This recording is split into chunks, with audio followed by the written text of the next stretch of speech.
मराठवाडा आमचा मान, सन्मान आणि अभिमान. म्हणून तर उत्साहाने साजरा करू मराठवाडा मुक्ती संग्राम दिन. आदरणीय व्यासपीठावरील विराजमान अध्यक्ष, प्रमुख पाहुणे, वंदनीय गुरुजन वर्ग व येथे उपस्थित माझ्या मित्रमैत्रिणींनो, सर्वप्रथम तुम्हा सर्वांना मराठवाडा मुक्ती संग्राम दिनाच्या खूप खूप शुभेच्छा. थोर संतांचा येथे निवारा, त्यात निजामाचा बसला डेरा. क्रांतीची ही धगधगती ज्वाला, मराठवाडा सोडून निजाम पळाला.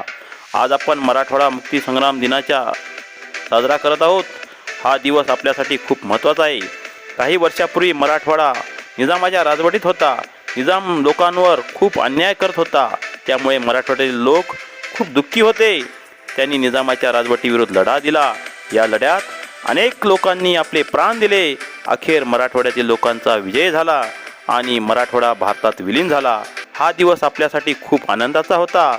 आज आपण स्वातंत्र्यवीराचे स्मरण करू. आपण सगळे मिळून आपल्या मराठवाड्याचा विकास करू. जय मराठवाडा, जय हिंद.